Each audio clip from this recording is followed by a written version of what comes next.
या हायमेन या गोष्टीला जास्त महत्व द्यायची गरज नाही. ते फाटलं म्हणजेच ती व्हर्जिन आहे असं ऍब्सोल्युटली गृहीत धरायचं नाही. मुलींना समजा व्हर्जिनिटी टेस्ट करायची असेल तर ते हायमेन ब्रेक नसावं असं मिसकन्सेप्शन आहे, तर ते खरंच आहे का तसं? असे कितीतरी केसेस लिटरेचरमध्ये आहेत की जे सेक्स वर्कर्स आहेत त्या महिलांचे देखील हायमेन इंटॅक्ट आहे.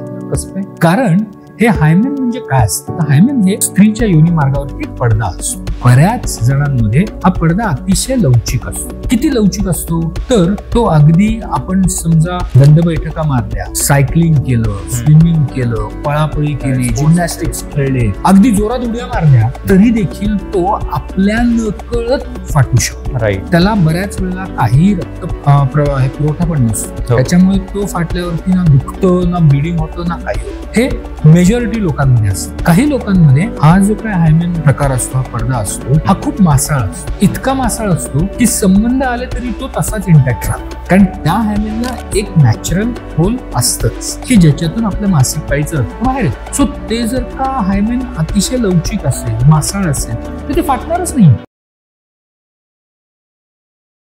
व्हर्जिनिटी रिलेटेड पण एक डाऊट होता की बाबा आता बरेच जण म्हणतात की बाबा मुलींना समजा व्हर्जिनिटी टेस्ट करायची असेल तर ते हायमेन ब्रेक नसावं असं, म्हणजे बऱ्याच लोकांचं मिसकन्सेप्शन आहेत, तर ते खरंच आहे का तसं? व्हर्जिनिटी हो हा एक शब्द इतका जास्त यूज केलेला आहे तर त्याच्याबद्दल खूप गैरसमज आहेत. म्हणजे मला अगदी कन्सल्टिंग बसल्यावरती अगदी बऱ्याच वेळेला आलेला अनुभव आहे. 2 जण येतात, मुलगा मुलगी. तो मुलगा त्या मुलीला बाहेर बसवतो वेटिंग मध्ये. मुलगा एकटा आतमध्ये येतो, बसतो, असा काहीतरी थोडस इकडे तिकडे काहीतरी करत असतो आणि मग विचारतो, सर एक प्रश्न विचारू का? त्याने हा प्रश्न विचारला की मला कळतं आता हा काय विचारला. तो म्हणतो, सर माझी गर्लफ्रेंड बाहेर आली आहे, तिच्याबरोबर माझं लग्न ठरणार आहे, तर मला तुम्ही एक सर्टिफिकेट द्या की तिच्या अगोदर कोणाशी शारीरिक संबंध आलेले नाही किंवा ती व्हर्जिन आहे. कोविड मध्ये मला आठवतंय एक मुलगी पण अशी माझ्याकडे आली होती की बाहेर माझा बॉयफ्रेंड बसलाय, माझं लग्न ठरणार आहे आणि त्याच्या अगोदर कुठल्याही मुलीशी संबंध आलेले नाहीत, असं सर्टिफिकेट द्या. सो हे व्हर्जिनिटी ही जी गोष्ट आहे ना, ही गोष्ट माझ्या मते आजच्या जनरेशननी जास्त विचार करण्यासारखी गोष्ट नाही. माझ्या मते व्हर्जिनिटी तुमच्या नात्यापासून चालू होते. म्हणजे समजा माझं माझ्या गर्लफ्रेंड बरोबर लग्न ठरलं, त्या क्षणापासून मी आणि माझी गर्लफ्रेंड व्हर्जिन आहोत. ही न्यू व्हर्जिनिटी म्हणतो, नव कौमार्य म्हणूयात आपण. कारण कुठल्याही व्यक्तीचे, मग ती स्त्री असो पुरुष असो, यांचे अगोदर शारीरिक संबंध आलेले आहेत का हे जाणून घ्यायची 100% खात्रीशीर कुठलीही तपासणी ह्या जगात उपलब्ध नाही. आपण गुगलवरती जर का गेलो आणि व्हर्जिनिटी टेस्ट असं टाकलं तर माझ्या मते 10, 15, 20 तपासण्या येतात. ह्यापैकी कुठलीही तपासणी ही शास्त्रोक्त 100% सांगू शकत नाही. ओके, हा इंडिकेशन देऊ शकतात पण 100% सांगू शकत नाही. त्यामुळे कृपा करून कोणीही माझ्याकडे व्हर्जिनिटीचं सर्टिफिकेट मागायला येऊ नका.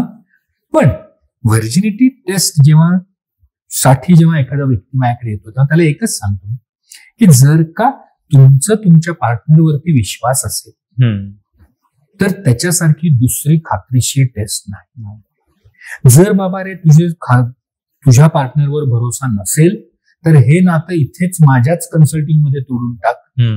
कारण जे संशयाचं भूत जर बसलं तर त्याला उपाय कुठल्याही जगात नाही.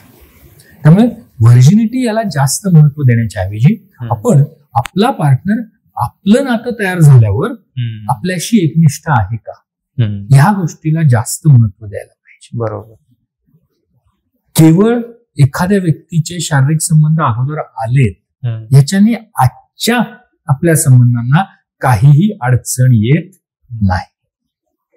पण आपलं नातं तयार झाल्यावर मग ती व्यक्ती माझ्यासाठी जर का आपला जीव वाळून टाकत असेल, दुसऱ्या नात्यामध्ये जात नसेल तर येस, माझा पार्टनर व्हर्जिन आहे. ही कन्सेप्ट मॅम ते आता आपण आणली. येस. जसं तुम्ही आता आधी म्हणले की बाबा ती मुलगी पण आली होती, त्याचा बॉयफ्रेंड बाहेर बसला होता, तसं मेल व्हर्जिनिटी टेस्ट पण असते का? ना मेलची व्हर्जिनिटी असते ना फिमेलची व्हर्जिनिटी असते.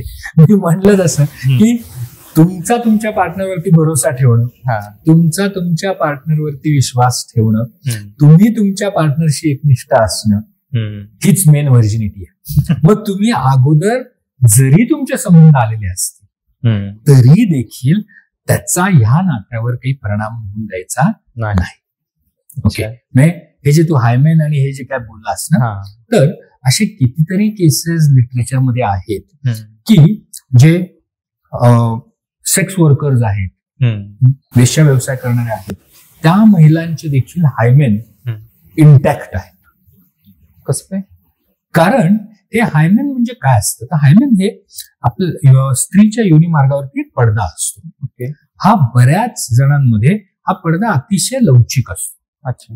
किती लवचिक असतो, तर तो अगदी आपण समजा दंड बैठका मारल्या, सायकलिंग केलं, स्विमिंग केलं, पळापळी केली, जिम्नॅस्टिक्स खेळले, अगदी जोरात उड्या मारल्या तरी देखील तो आपल्या नकळत फाटू शकतो. राईट. त्याला बऱ्याच वेळेला काही रक्त पुरवठा पण नसतो. त्याच्यामुळे तो फाटल्यावरती ना दुखतं, ना ब्लिडिंग होतं, ना काही होतं.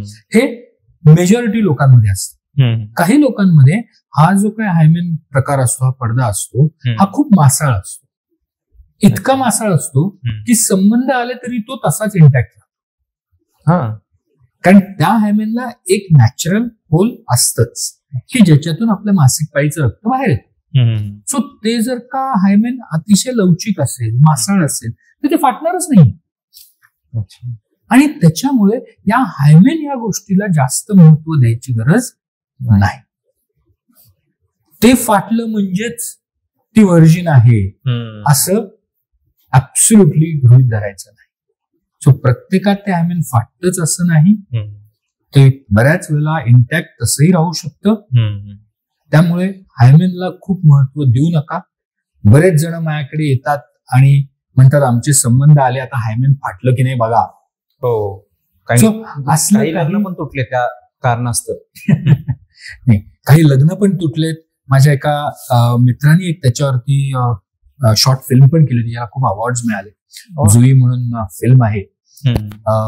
तर त्या ह्याच्यामध्ये त्यांनी हाच मुद्दा घेतला होता की ते हायमेन फाटत नाही आणि रक्तस्राव होत नाही त्या मुलीला, मग त्या मुलीला रक्तस्राव होत नाही म्हणून ते दोघं जण लग्न तोडतात.